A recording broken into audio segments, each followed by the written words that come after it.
निराश मत होइए महाराज, भगवान के घर देर है, अंधेर नहीं। हाँ, क्या करूं महामंत्री जी, अब तो दिल की यही पीड़ा असहनीय हो गई है।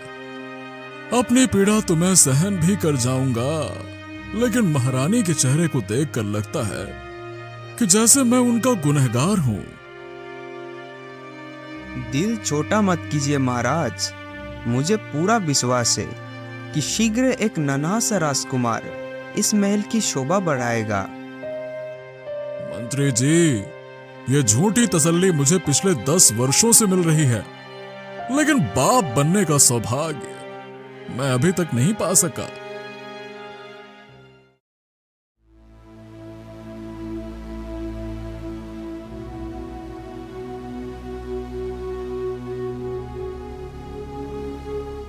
हमारे शादी को हुए 12 वर्ष बीत चुके हैं। अब तो दासियां भी मुझे शक की निगाहों से देखती है और ये समझती है कि मैं शायद कभी माँ बन ही नहीं सकती।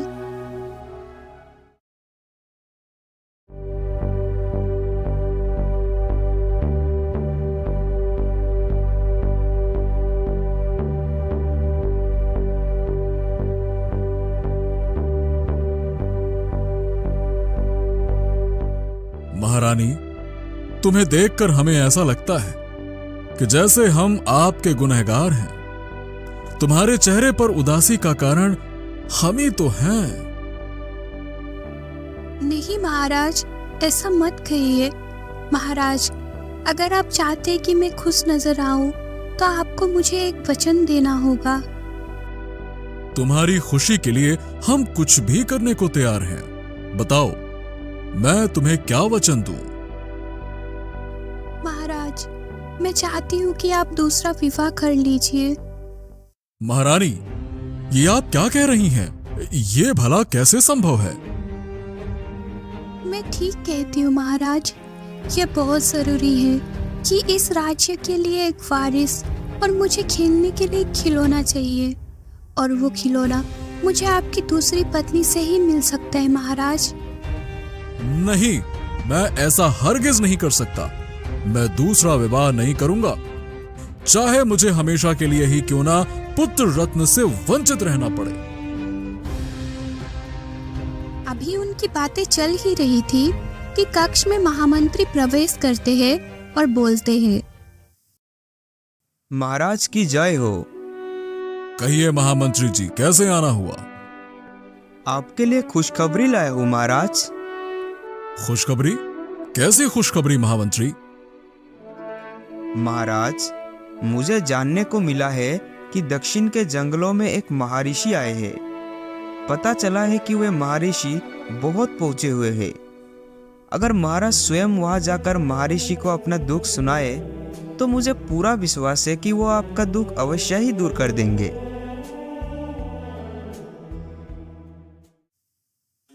हम उन महर्षि के दर्शन करने के लिए चलेंगे महाराज। लेकिन महारानी, आप ये क्यों भूलती हैं कि हम पहले भी कई ऋषि मुनियों के पास जा चुके हैं, लेकिन फायदा कहीं नहीं हुआ। फिर भी उनके पास जाने में क्या हर्ज है महाराज? हो सकता है भगवान हमारी सुन ले और महर्षि का आशीर्वाद से हमें हमारी परेशानी का उपाय मिल जाए। और आखिर महाराज केशव राय को महारानी स्नेहलता की बात माननी ही पड़ी। हमारे यात्रा की तैयारी कीजिए महामंत्री जी, हम कल ही प्रस्थान करेंगे। जो आज्ञा महाराज।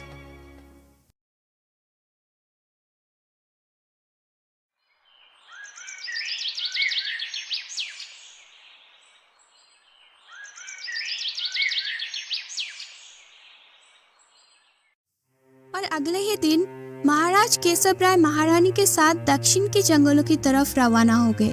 सारा दिन के सफर के पश्चात वो शाम को महर्षि देवराज की कुटिया पर पहुंचे।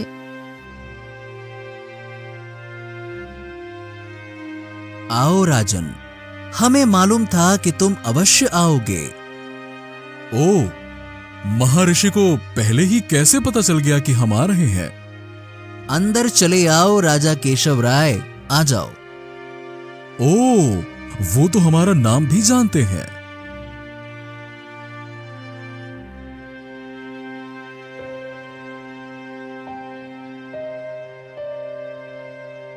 आयुष्मान भव, आयुष्मान भव।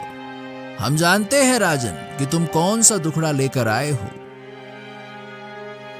आप तो अंतर्यामी है महर्षि, अंतर्यामी है। हम पर कृपा कीजिए महर्षि, और अपने आशीर्वाद से महारानी की सूनी गोद भर दीजिए। यूं तो तुम्हारे भाग्य में संतान योग नहीं है, लेकिन हम तुम्हें संतान दे सकते हैं। ये तो हम पर महर्षि आपकी अनुकंपा होगी। हमें सिर्फ एक ही पुत्र चाहिए महर्षि, बस एक। पुत्र तो तुम्हें मिल जाएगा राजन, लेकिन क्या महर्षि? तुम्हें मिलने वाली संतान उधार की होगी। ये आप क्या कह रहे हैं महर्षि? हाँ राजन, जो संतान तुम्हें मिलेगी उसकी उम्र सिर्फ 20 वर्ष की होगी, यानी 20 वर्ष तक ही तुम संतान का सुख भोग पाओगे। ये आप कैसा वरदान दे रहे हैं महर्षि? जब संतान जवान हो तो बाप की आंखों के आगे उसकी मौत हो? नहीं नहीं महर्षि, नहीं। इससे अच्छा तो मैं निपुता ही ठीक हूं। लेकिन एक बात सोचो राजन, ऐसे संतान पाकर तुम निसंतान तो नहीं कहलाओगे। आप ठीक कह रहे हैं महर्षि। बेशक 20 वर्ष तक ही सही, मैं पुत्र का प्यार तो पा सकूंगी। स्नेहलता की जीत के आगे केशव को भी हाँ करनी पड़ी। तत्पश्चात महर्षि बोले, लो पुत्री, इस जल को पी लो।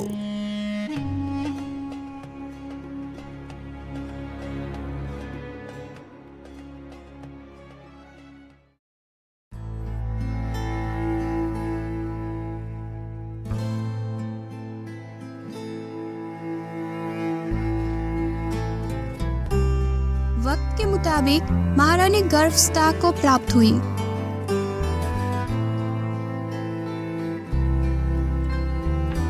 बधाई हो महाराज। महाराज, महारानी की कोख हरी हो गई।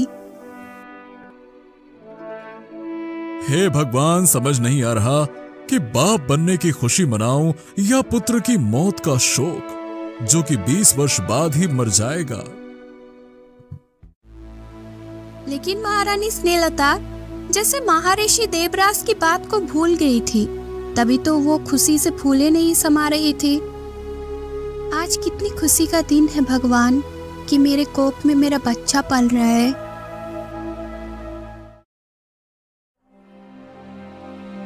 और पूरे 9 महीने के पश्चात महारानी ने एक पुत्र को जन्म दिया। तो दासी यह शुभ समाचार लेकर महाराज के पास जाती है और बोलती है, महाराज की जय हो। महाराज, हमारे राज्य का राजकुमार आया है। महारानी कैसी है दासी? महारानी बिल्कुल स्वस्थ है महाराज। हे भगवान, तेरा लाख लाख शुक्र है। जन्म के साथ साथ राजकुमार का नामकरण किया गया और राजकुमार का नाम विजय सिंह रखा गया। वक्त के साथ राजकुमार विजय सिंह बड़े होने लगे और जब राजकुमार विजय सिंह 7 वर्ष का हुआ तो महाराज केशव ने उसकी शिक्षा के लिए उसे गुरुकुल भेज दिया।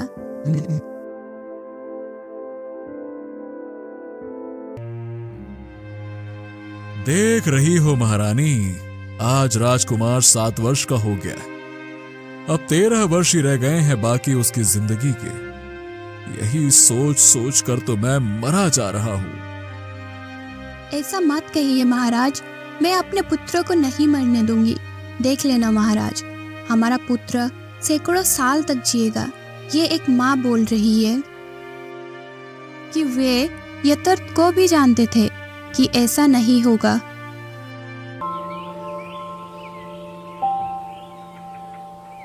राजकुमार विजय सिंह, आज 5 वर्ष पश्चात तुमने अपनी शिक्षा पूरी कर ली, इसलिए जाओ और संसार में अपने पिताजी का नाम रोशन करो। जो आज्ञा गुरुदेव। जाओ और वक्त आने पर अपने गुरु दक्षिणा मैं स्वयं मांग लूंगा। जाओ। जैसी आपकी इच्छा गुरुदेव।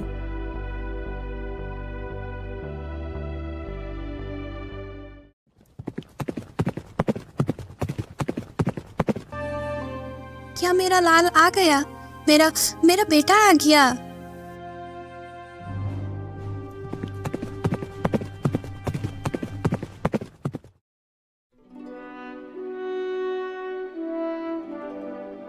प्रणाम माँ। सदा खुश रहो, झुक झुक जियो बेटा।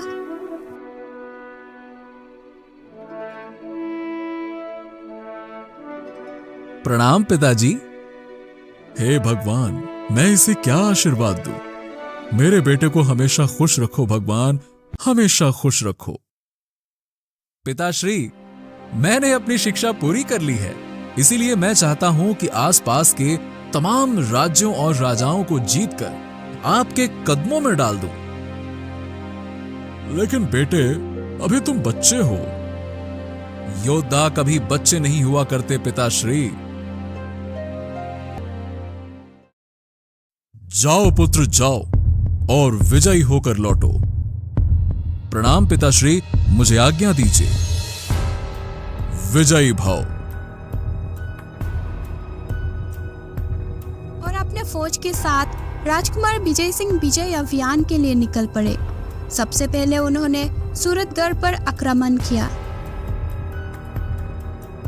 बोलो राजा सूरत सिंह, हमारी दास्तां स्वीकार करते हो या मौत? राजा सूरत सिंह का सिर काट सकता है, लेकिन झुक नहीं सकता। तो फिर लो सिर न झुकाने की सजा। और राजकुमार ने उनके साथ युद्ध करके तलवार से उनकी गर्दन उड़ा दी। सूरत सिंह की दशा देखकर आसपास के कई राजाओं ने केशवगढ़ की दोस्ती स्वीकार कर ली। हमें केशवगढ़ के दस्ता स्वीकार है। राजन, इसमें ही आपकी भलाई है। आज जिसने भी विजय सिंह के सामने सिर उठाने की हिम्मत की है, उसका हाल सूरत सिंह की तरह हुआ है। प्रणाम पिताश्री, प्रणाम। सदा विजयी रहो पुत्र। आज से आप महाराज नहीं पिताश्री, आप हैं सम्राट केशव राय। सम्राट केशव राय की जय। सम्राट केशव राय की जय। जाओ पुत्र जाओ, मां के दर्शन कर लो। जो आज्ञा पिताश्री।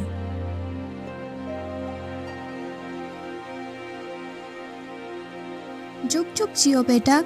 अब मैं अपने पुत्र को अपने आंखों से उज्जवल नहीं होने दूंगी।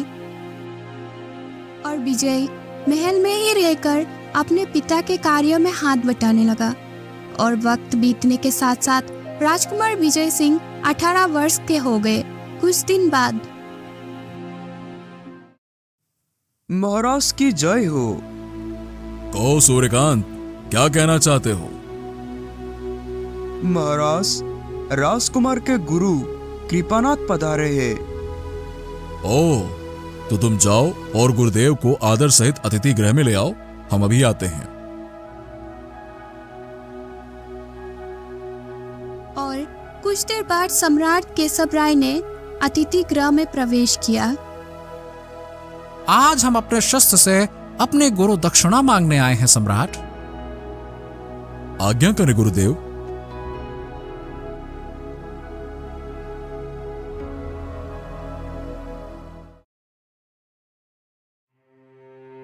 मैं हाजिर हूं गुरुदेव, आज्ञा कीजिए।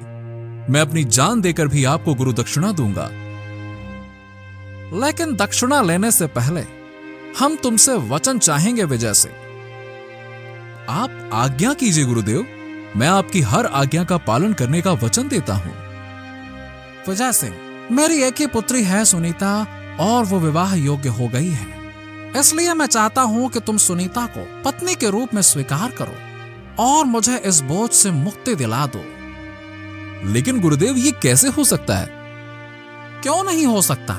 सुनीता सुंदर और सुशील लड़की है, वो हर तरह से तुम्हारे योग्य है, तो फिर क्यों नहीं हो सकता? क्या समस्या है, बताओ। मेरे कहने का यह मतलब नहीं है गुरुदेव, मैं तो। विजय सिंह, बहाने बनाने की जरूरत नहीं है। साफ साफ कहो, क्या कहना चाहते हो तुम? आप मेरी बात का बुरा मत मानिए गुरुदेव, मैं आपकी बेटी से शादी नहीं कर सकता। तुम अपने वचन से फिर रहे हो विजय सिंह? ये बात नहीं है गुरुदेव। दरअसल अगर मैं आपकी बेटी से शादी कर लूंगा तो कुछ दिन पश्चात वो विधवा हो जाएगी। यह क्या कह रहे हो तुम विजय सिंह? ये क्या विजय सिंह अपनी उम्र के बारे में जानता है? इसे किसने बताया होगा? जी हां गुरुदेव, पृथ्वी पर मेरी आयु सिर्फ 2 वर्षों की रह गई है और फिर उसके पश्चात मैं वापस चला जाऊंगा। कहां चले जाओगे तुम? इसके लिए मुझे आपको पूरी बात बतानी पड़ेगी। दरअसल मैं मनुष्य नहीं हूं, बल्कि महिदेव हूं। देवराज इंद्र के दरबार में मैं एक मंत्री का अवतार रखता था। उस दिन इंद्र बोले, आज हमारा दिल बहुत उदास हो रहा है, इसीलिए जाओ मेनका और उर्वशी को बुला कर लाओ। हम अपना दिल बहलाना चाहते हैं। जो आज्ञा देवराज। और मैं देवराज के आज्ञा का पालन करने के लिए मेनका और उर्वशी के पास जा पहुंचा। आइए महिदेव, आपका स्वागत है। आज देवराज का मन उदास है, इसीलिए उन्होंने आप दोनों को बुलाया है। और देवराज के आज्ञा से दोनों सुंदरियां उनके दरबार में हाजिर हो गई। आज्ञा देवराज। आज इतना अच्छा नाचो कि हमारे मन की सारी उदासी दूर हो जाए। जो आज्ञा देवराज। और दोनों देवराज की उदासी दूर करने में लग गईं। उधर दोनों को नृत्य करते देख मेरा मन खराब होने लगा था और मैं सोचने लगा, वाह वाह वाह वाह, देवराज जब और जिसे चाहते हैं बुला लेते हैं, और एक हम है कि नहीं, आज मैं ऐसा नहीं होने दूंगा। आज मैं दोनों में से किसी एक को पाकर ही रहूंगा।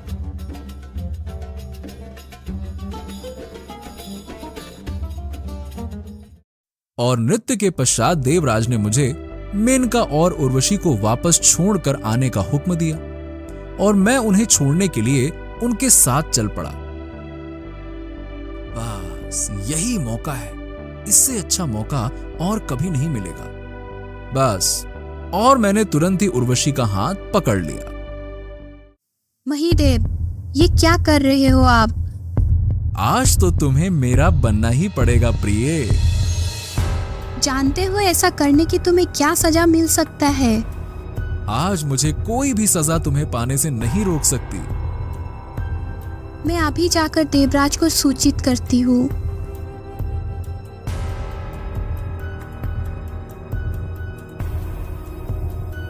दुहाई है देवराज, दुहाई है। मेनका, क्या बात है? तुम इतनी घबराई हुई क्यों हो? और रोते रोते मेनका ने सारी बात कह सुनाई। बात सुनकर देवराज को क्रोध आ गया और उन्होंने कहा, उस उद्दंड की इतनी हिम्मत! आज हम उसे उसके किए की सजा देंगे। जाओ, जाकर महिदेव को बंदी बनाकर हमारे सामने लेकर आओ।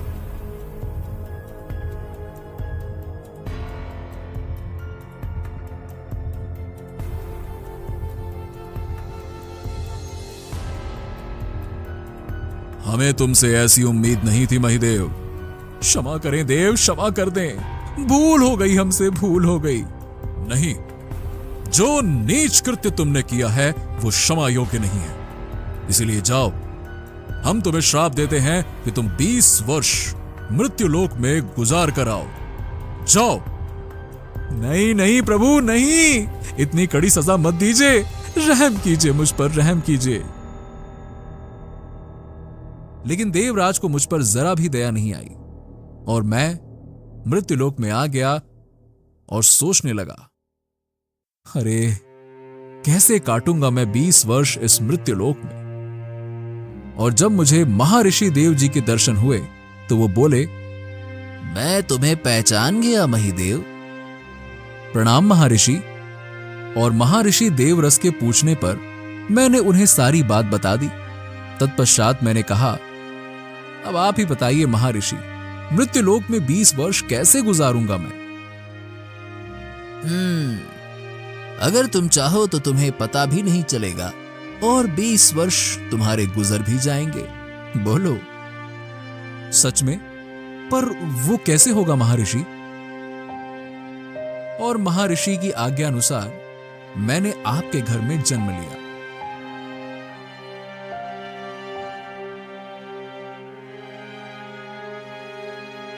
तो इसका मतलब यह है कि तुम मनुष्य नहीं बल्कि एक अभिशप्त देवता हो।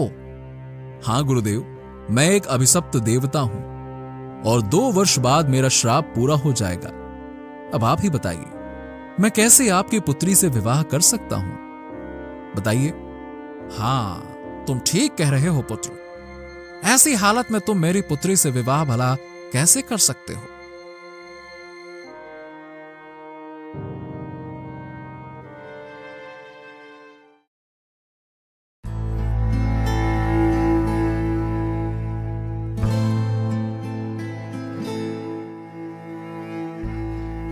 क्या बात है पिताश्री, आप उदास नजर आ रहे हो। राजकुमार विजय सिंह से तुम्हारी शादी नहीं हो सकती पुत्री। क्यों? क्या उन्होंने इनकार कर दिया? नहीं, ऐसी बात नहीं है। राजकुमार मनुष्य नहीं बल्कि देवता हैं। बेशक 2 वर्ष के लिए ही सही, पर मैं राजकुमार विजय सिंह की पत्नी बनने का गौरव हासिल करूंगी। ये क्या कह रही हो पुत्री? ये जानते हुए भी कि विजय सिंह 2 वर्ष पश्चात चला जाएगा, तुम उसकी पत्नी बनने की बात कह रही हो? मैं ठीक कह रही हूँ पिताश्री, आप ये संदेश उन्हें भिजवा दीजिए। ठीक है पुत्री, अगर तुम यही चाहती हो तो यही सही। मैं सुबह ही सम्राट केशव राय से बात करूंगा। और राजकुमार विजय सिंह को आखिर सुनीता की जीत के आगे झुकना ही पड़ा। अगले पूर्णिमा को ही दोनों की शादी हो गई। विवाह के अगले दिन महारानी बोली, बहू, ये तुमने क्या किया? सब कुछ जानते हुए भी तुमने जानबूझकर मेरे बेटे से शादी कर ली। आप चिंता मत कीजिए रानी माँ। एक सावित्री थी जिसने यमराज से अपने पति को मुक्त करवाया था। अब आप देखना कि मेरे पति स्वर्ग लोक के सारे सुख भूलकर यही रहने की ठान लेंगे। भगवान करे तुम्हारी वाणी सत्य हो बहू।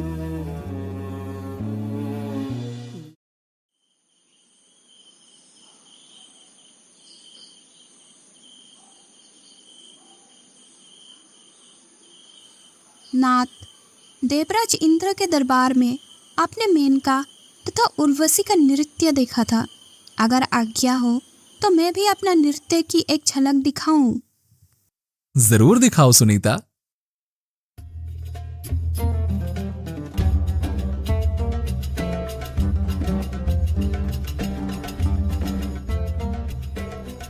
अरे वाह, तुम तो उर्वशी और मेनका से भी सुंदर नृत्य करती हो सुनीता। क्या बात है, अति उत्तम। काफी देर तक नृत्य करने के पश्चात जब सुनीता थक गई तो राजकुमार बोला, बस प्रिय, बस बस बस, आराम कर लो, बहुत थक गई होगी।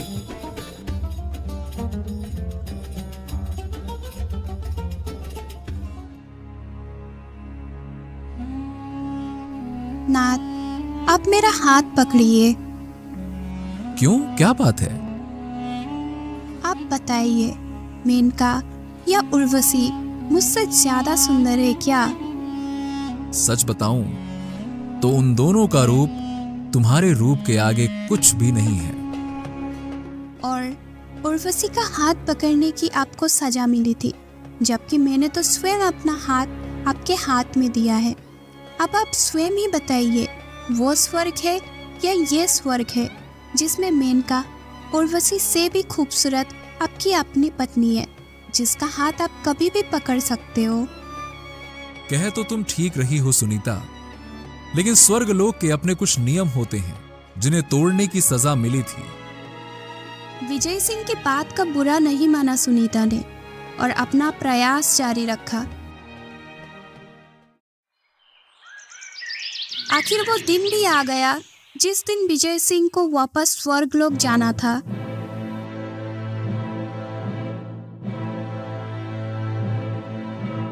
आज आखिर वो दिन आ गया जब मैं श्राप मुक्त हो जाऊंगा। इधर इंद्रलोक में इंद्र बोले, आज महिदेव को लेने हम खुद जाएंगे। बहुत लंबी सजा काटी है उन्होंने। और देवराज इंद्र स्वयं पृथ्वी लोक की तरफ चल पड़े।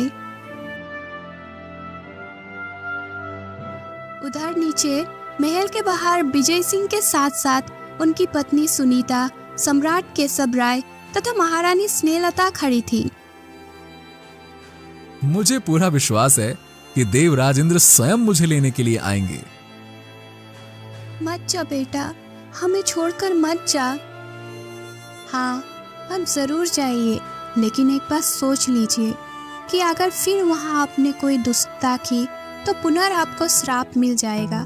वहाँ आप किसी का हाथ नहीं पकड़ सकते, जबकि यहाँ आपकी एक पत्नी है। वहाँ आपके ऊपर एक राजा है और उसके बनाए कानून के अनुसार आपको चलना होगा, जबकि यहाँ आप स्वयं एक राजा है और अपना कानून स्वयं बनाते हैं। इसीलिए नाथ, आप खुद सोचिए कि स्वर्ग पड़ा हुआ या ये मृत्यु लोक। स्वामी, इस स्वर्ग को छोड़कर मत जाइए। जरा सोचिए, रानी माँ पर क्या गुजरेगी, पिताजी महाराज का क्या हाल होगा।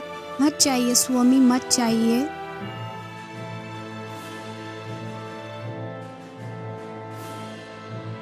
ओह, देवराज मुझे लेने आ पहुंचे हैं।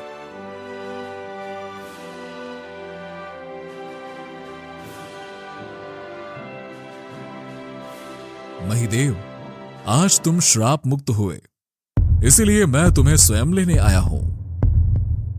अब क्षमा करें देवराज, मैं वापस स्वर्गलोक में नहीं जाना चाहता। जो श्राप आपने मुझे दिया था, वही श्राप मेरे लिए एक वरदान बन गया। ये क्या कह रहे हो महिदेव? मैं ठीक कह रहा हूं देवराज।